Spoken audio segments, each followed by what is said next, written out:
Know Your Worth, Sigma Male, and grindset are all ridiculous concepts. They're all just ways of coping rather than facing the reality that you lack the grit required to pursue a fulfilling romantic life.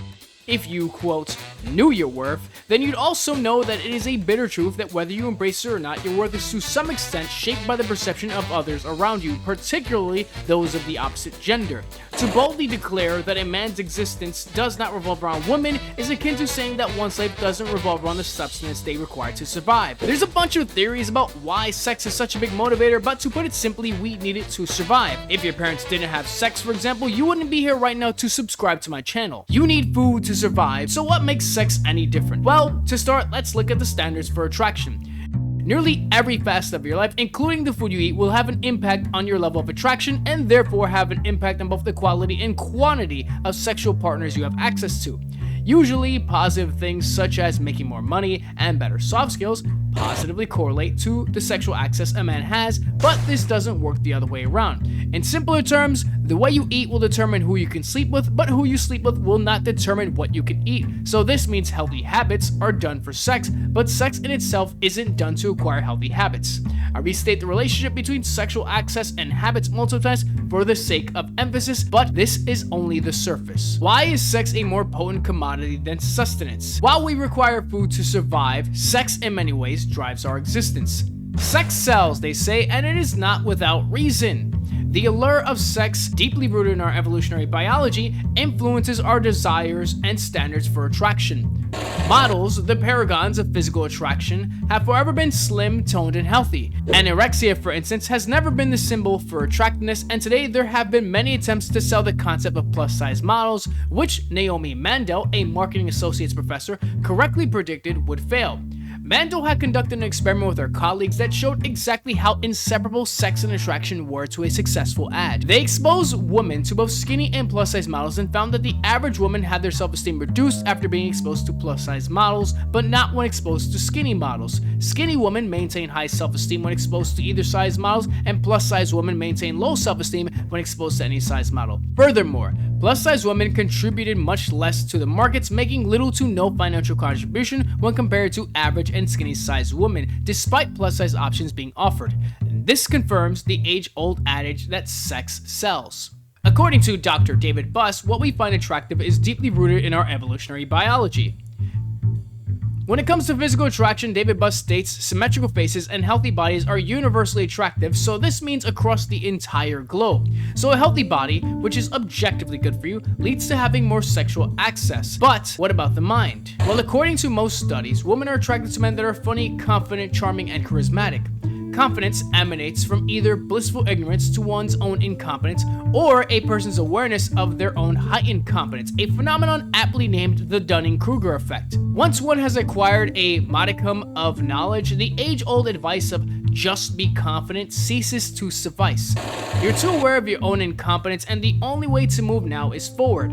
High competence, on the other hand, finds its roots in intelligence and discipline. According to Science Daily, a study revealed that participants who performed faster on mental speed tasks were perceived as more charismatic, and according to SciencePod, a person's ability to produce humor is linked to their intelligence. So there should be no doubt that one's mental prowess will likely make them more desirable to women, considering the fact that a lot of things that women are attracted to can be correlated to intelligence. Moreover, women favor stoic men, those who endure and ignore health issues, a testament to mental strength according to the Journal of Evolutionary Medicine. A man's desirability hinges not only on health, competence, and discipline, but also on wealth, grooming, and hygiene. But rather than me delve into each element of desirability, let's explore the bigger picture.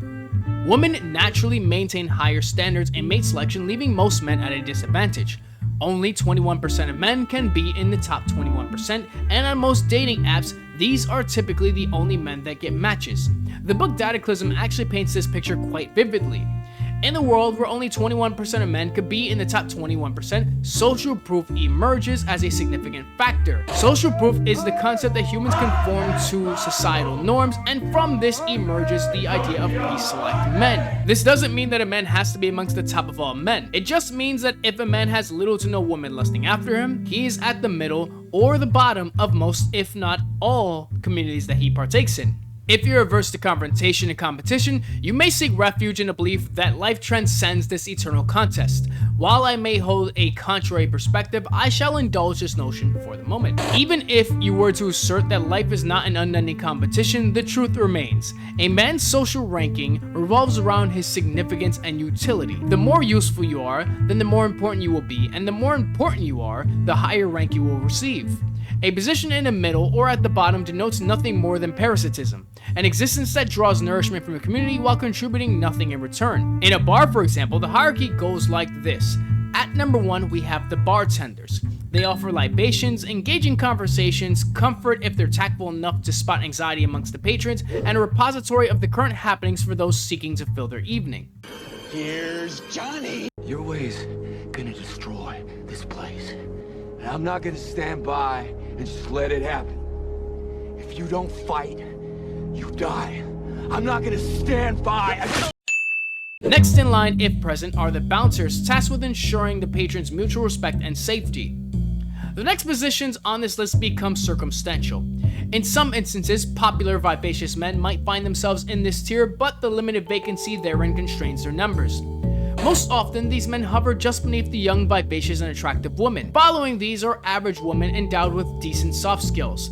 It is a stark reality that women constitute the primary reason for men's patronage at bars, and indeed the lifeblood that sustains most clubs. Men may proclaim otherwise, citing networking as their purpose, but such claims often crumble under scrutiny. Bars today are no longer like the taverns from ancient Greece. Men have no reason to attend bars aside from socializing with the opposite sex. Next on the bar's social ranking are the average men, existing as little more than parasites, expendable, replaceable, and bereft of substantial value. Further below these parasites, we have the disruptors, who sow discord, disorder, and vehement dissent within the community.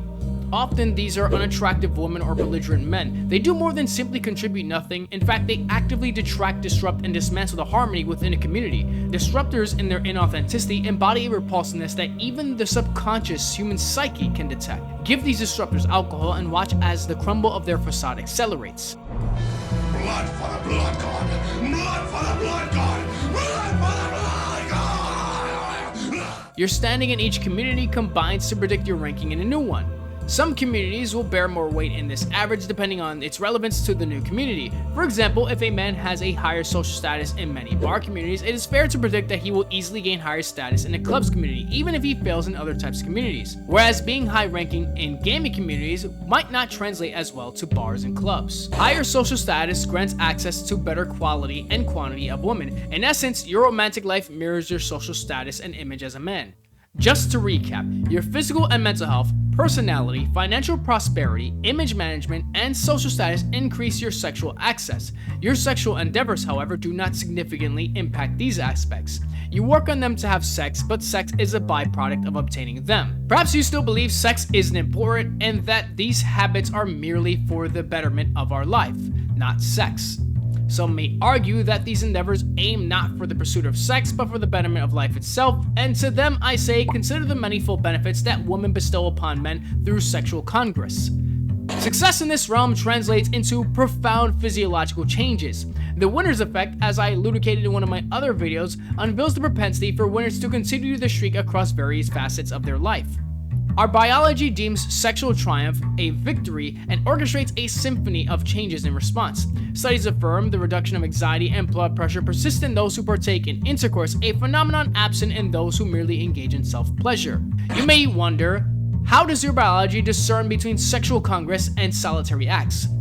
The answer, my dear audience, lies in the realm of social connection. Even if the relationship is as tenuous as one between a man and a prostitute, social connection still endures during sexual intimacy, setting it apart from solitary pursuits. This subtle distinction permits your biology to register it as a triumphant victory. Furthermore, P.K. Gupta, a distinguished sexologist, asserts that sex yields benefits to our prostate's and heart's health. Last but not least, the confidence, especially in the bedroom, that springs from sexual experience stems from a heightened sense of competence, enriching the quality of the experience for all parties involved. The quality of the intimate connection between two partners wields a direct correlation with the overall satisfaction they derive from their union.